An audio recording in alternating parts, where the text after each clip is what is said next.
नमस्कार जी।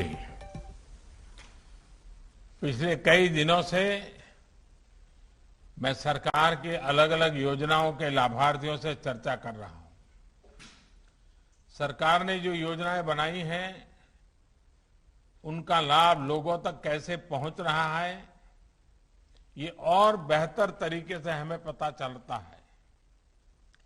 जनता जनार्दन से direct connection का यही लाभ होता है।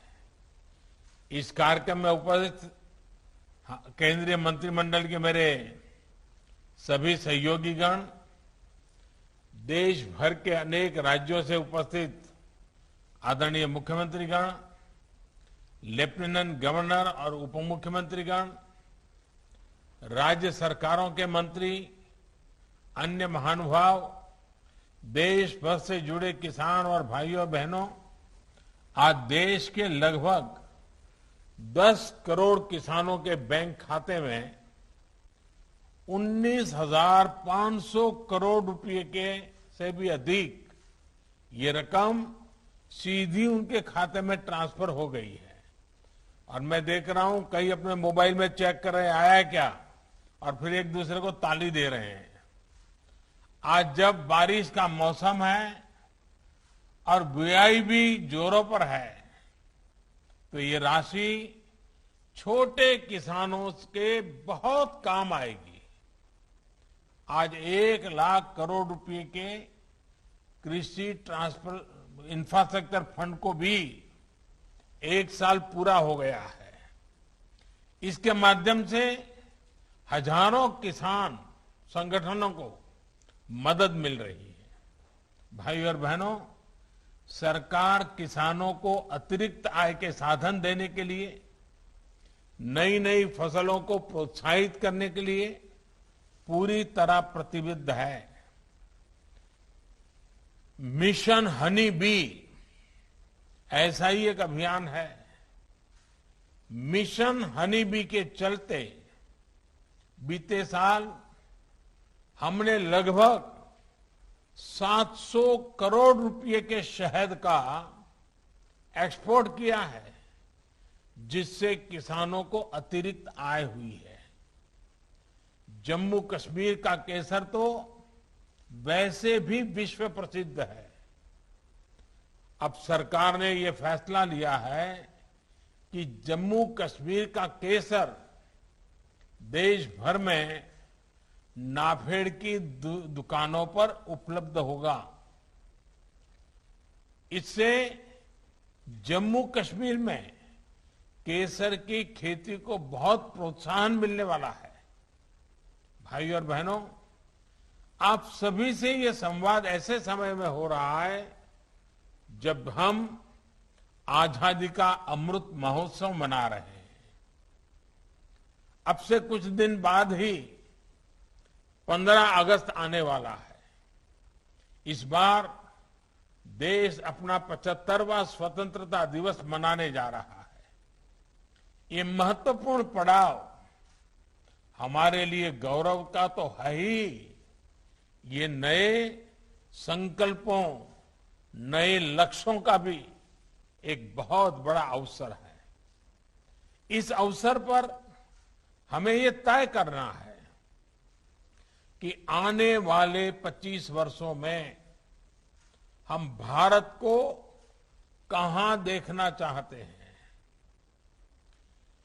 देश जब आजादी के 100 वर्ष पूरा करेगा 2047 में, 2047 में, तब भारत की स्थिति क्या होगी, ये तय करने में हमारी खेती, हमारे गांव, हमारे किसानों की बहुत बड़ी भूमिका है।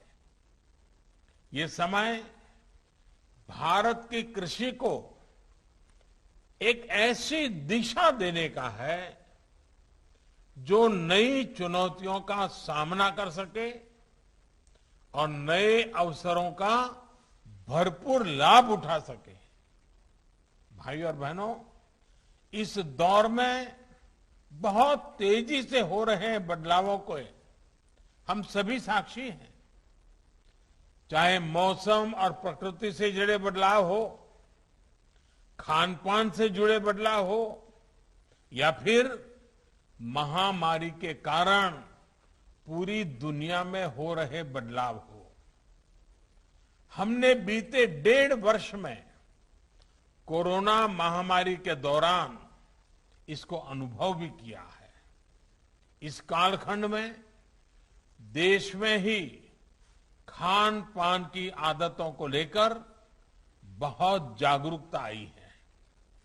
मोटे अनाज की, सब्जियों और फलों की, मसालों की, ऑर्गेनिक उत्पादों की डिमांड अब तेजी से बढ़ रही है।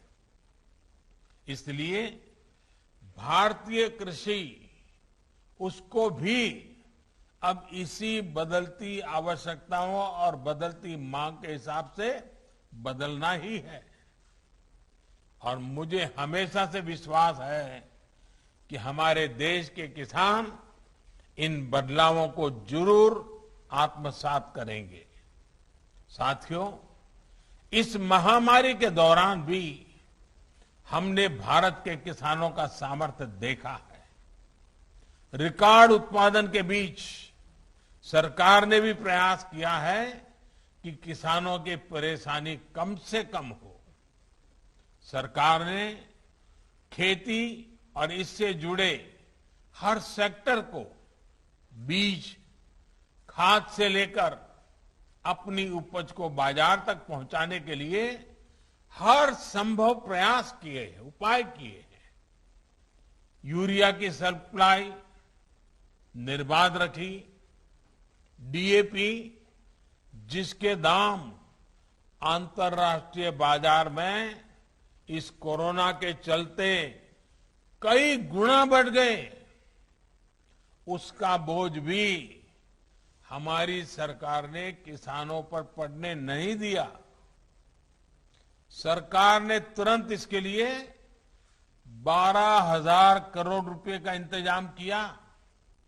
साथियों, सरकार ने खरीफ हो या रबी सीजन, किसानों से एमएसपी पर अब तक की सबसे बड़ी खरीद की है।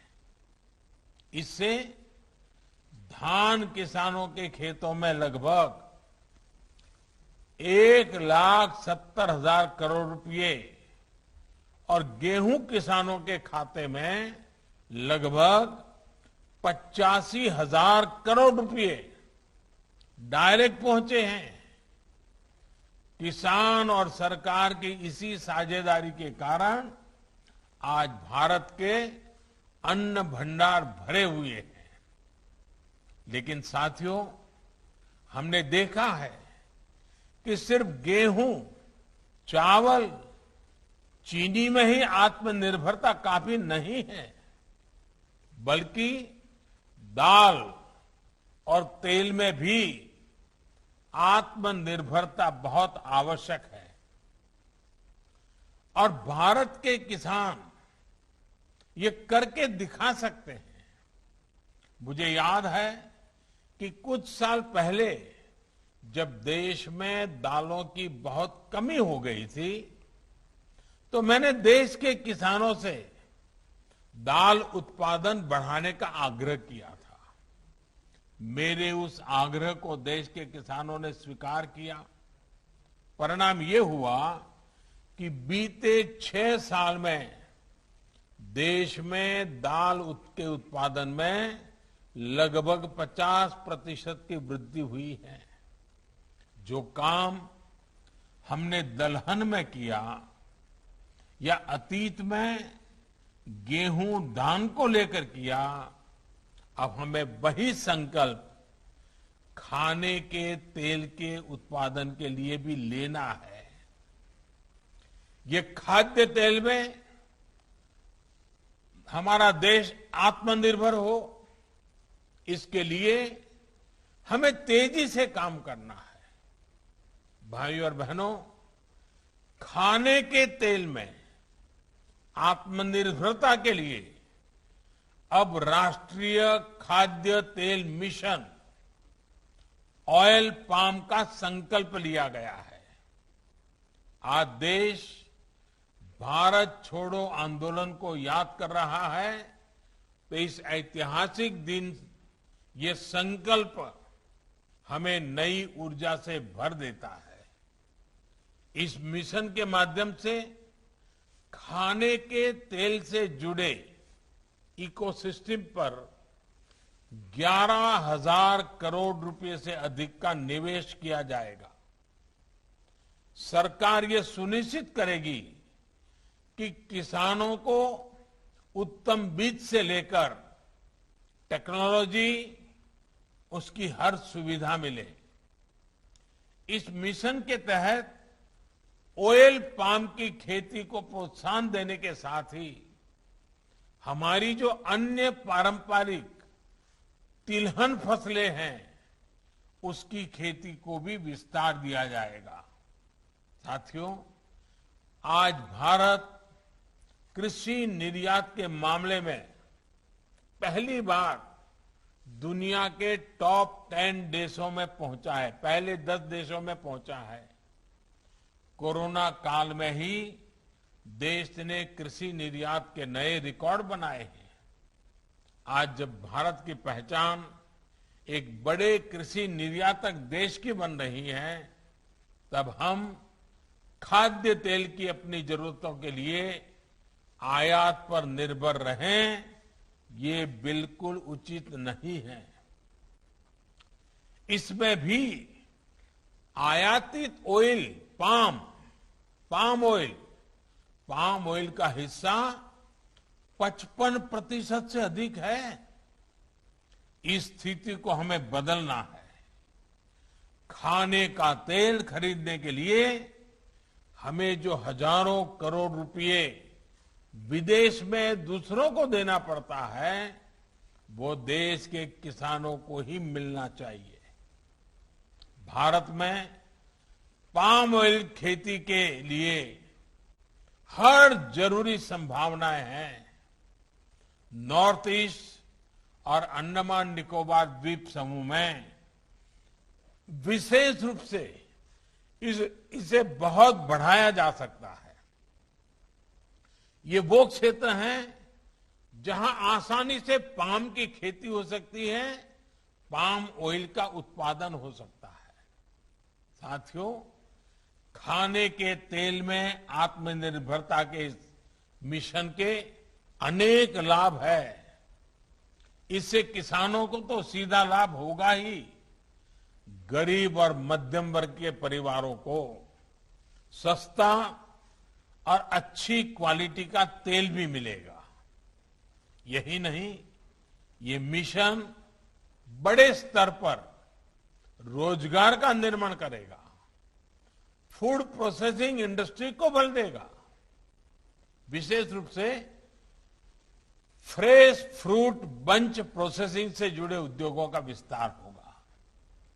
जिन राज्यों में पाम ऑयल की खेती होगी, वहां ट्रांसपोर्ट से लेकर फूड प्रोसेसिंग यूनिट्स में युवाओं को अनेक रोजगार मिलेगा। भाइयों और बहनों, ऑयल पाम की खेती का बहुत बड़ा लाभ देश के छोटे किसानों को मिलेगा। ऑयल पाम का प्रति हेक्टेयर उत्पादन बाकी तिलहन फसलों की तुलना में बहुत ज्यादा होता है। यानी ऑयल पाम मिशन से बहुत छोटे से हिस्से में ज्यादा फसल लेकर छोटे किसान बड़ा मुनाफा कमा सकते हैं। साथियों, ये आप भली भांति जानते हैं कि देश के 80% से अधिक किसानों के पास 2 हेक्टेयर तक ही जमीन है। आने वाले 25 साल में देश की कृषि को समृद्ध करने में इन छोटे किसानों की बहुत बड़ी भूमिका रहने वाली है। इसलिए अब देश की कृषि नीतियों में इन छोटे किसानों को सर्वोच्च प्राथमिकता दी जा रही है। इसी भावनाओं के साथ बीते सालों में छोटे किसानों को सुविधा और सुरक्षा देने का एक गंभीर प्रयास किया जा रहा है। पीएम किसान सम्मान निधि के तहत अब तक 1,60,000 करोड़ रुपए किसानों को दिए गए हैं। इसमें लगभग 1,00,000 करोड़ रुपए तो कोरोना के मुश्किल समय में ही छोटे किसानों तक पहुंचे हैं। यही नहीं, कोरोना काल में ही 2 करोड़ से ज्यादा किसान क्रेडिट कार्ड जारी किए गए, जिनमें से अधिकतर छोटे किसान हैं। इनके माध्यम से किसानों ने हजारों करोड़ रुपए का ऋण भी लिया है।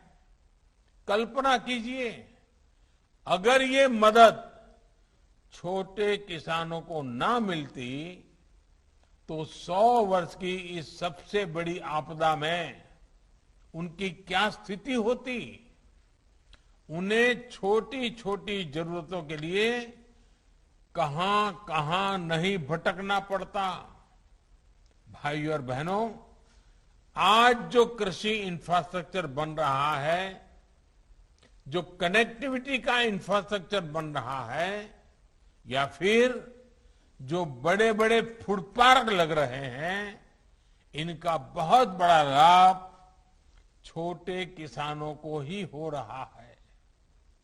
आज देश में विशेष किसान रेल चल रही है। इन ट्रेनों से हजारों किसानों ने अपना उत्पाद कम कीमत में, ट्रांसपोर्ट का खर्चा बहुत कम, देश की बड़ी बड़ी मंडियों तक पहुंचाकर अधिक कीमत से माल बेचा है। इसी प्रकार जो विशेष इंफ्रास्ट्रक्चर फंड है, इसके तहत भी छोटे किसानों के लिए आधुनिक भंडारण की सुविधाएं तैयार हो रही है। बीते साल में 6,500 से अधिक प्रोजेक्ट स्वीकृत हो चुके हैं। ये प्रोजेक्ट जिनको मिले हैं, उनमें किसान भी हैं, किसानों की सोसाइटी और किसान उत्पादक संघ भी है, सेल्फ हेल्प ग्रुप भी है और स्टार्टअप्स भी हैं। हाल में एक और बड़ा फैसला लेते हुए सरकार ने तय किया है कि जो राज्यों में हमारी सरकारी मंडियां हैं, उनको भी इस फंड से मदद मिल सके। इस फंड का उपयोग करके हमारी सरकारी मंडियां बेहतर होगी, ज्यादा मजबूत होगी, आधुनिक होगी। भाइयों और बहनों, इंफ्रास्ट्रक्चर फंड हो या फिर 10,000 किसान उत्पादक संघों का निर्माण, कोशिश यही है कि छोटे किसानों की ताकत को बढ़ाया जाए, छोटे किसानों की बाजार तक पहुंच भी अधिक हो और बाजार में मोलभाव करने की उनकी क्षमता भी वृद्धि हो। जब एफपीओस के माध्यम से सहकारी तंत्र से सैकड़ों छोटे किसान एकजुट होंगे तो उनकी ताकत सैकड़ों गुना बढ़ जाएगी। इससे फूड प्रोसेसिंग हो या फिर निर्यात, इसमें किसानों की दूसरों पर निर्भरता कम होगी। वो स्वयं भी सीधे विदेशी बाजार में अपना उत्पाद बेचने के लिए स्वतंत्र होंगे। बंधनों से मुक्त होकर ही देश के किसान और तेजी से आगे बढ़ सकेंगे। इसी भावना के साथ हमें आने वाले 25 साल का एक संकल्प को सिद्ध करना है। तिलहन में आत्मनिर्भरता के मिशन में हमें अभी से जुट जाना है। एक बार फिर पीएम किसान सम्मान निधि के सभी लाभार्थियों को मेरी बहुत बहुत शुभकामनाएं, बहुत बहुत धन्यवाद।